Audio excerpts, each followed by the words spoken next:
Good morning, শুভ সকাল বন্ধুরা। তোমরা সব কেমন আছো? আশা করছি তোমরা খুব ভালো আছো, আর আমিও ভালো আছি। তবে প্রচুর কাজের চাপ যাচ্ছে বন্ধুরা, প্রচুর কাজের চাপ। আর বলো না, প্রচুর কাজের চাপ। কালকে তো দেখলেই তোমরা যে গোদরেজ আলমারিটা এলো, সেটা 2:30-3টে পর্যন্ত গোছালাম। গোদরেজের আলমারির যেসব জিনিসগুলো, সেগুলো সব গোছালাম। আর আজকের আর উঠতে ইচ্ছা করছে না, শরীর ভীষণ খারাপ, দেখতেই পাচ্ছ। গলার অবস্থা দেখতে পাচ্ছ, গলা পুরো বসে গেছে। যাই হোক, তোমরা নিশ্চয়ই উঠে গেছো, চা খাওয়াও হয়ে গেছে তোমাদের। আর তোমাদের আজকে সারাটা দিন খুব ভালো কাটুক, ভালো যাক বন্ধুরা। আর আমার তো ভাড়া বাড়িতে থাকতাম, দেখেছো, ওই বাড়িটা কালকে ছাড়লাম। তারপরে গোদরেজ আলমারি এলো, গোছালাম। আর আমার একটা দিদি বোন বলছে যে পুজো করলে না ঢুকে গেলে। তো সেই দিদি বোন যদি দেখে থাকো এই ভিডিওটা, তোমরা তুমি তো জানোই, তোমার তো গোপাল পুজো হয়, তুমি তো জানোই যে পূর্ণিমা ছাড়া কিন্তু দিদি সত্যনারায়ণ পুজো হয় না। আমি তো সত্যনারায়ণ দেব ফ্ল্যাটে, আমার ফ্ল্যাটে, তো পূর্ণিমা ছাড়া কিন্তু হয় না। তো পূর্ণিমা আছে, আবার দোল পূর্ণিমার দিন আছে। তো এখন যাবো, দেখে একটুখানি গুছিয়ে নিই, কেন আমার আলমারি আসবে, শোকেস আসবে, আরও জিনিস ঢুকবে ওই বড় ঘরে। তো সেই জন্য জিনিসটা একটু গুছিয়ে নিচ্ছি।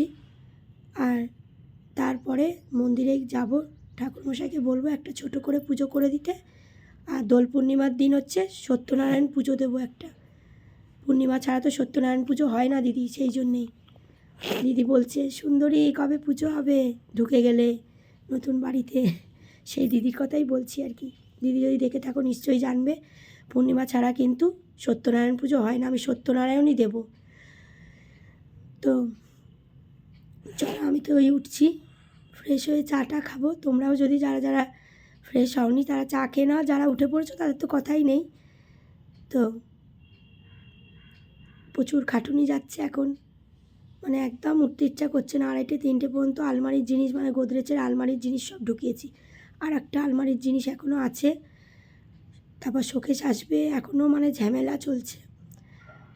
চলো, তোমরা সকলে খুব ভালো থেকো, সুস্থ থেকো, আমার পাশে থেকো বন্ধুরা।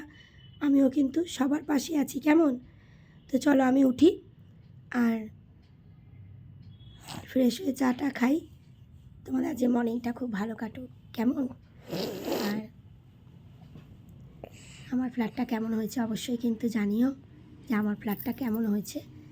যাই হোক, এবার উঠলাম, এবার থেকে এবার কাজ শুরু হলো, আবার কাজ। তো চলো, কিছু করার নেই, নিজের ফ্ল্যাট আমার, কাজ তো করতেই হবে, গোছাতেই হবে, কি তাই তো দিদি বোন সবাইকেই বলছি আর কি। চলো বন্ধুরা, উঠি আমি, তোমরাও। প্রচুর খাটুনি, ভালো লাগছে না। চলো চা খাই, উঠি, তোমরাও চা খেয়ে নাও, ঠিক আছে? সবাই ভালো থেকো, আমার পাশে থেকো, আমি সবার পাশে আছি। টাটা।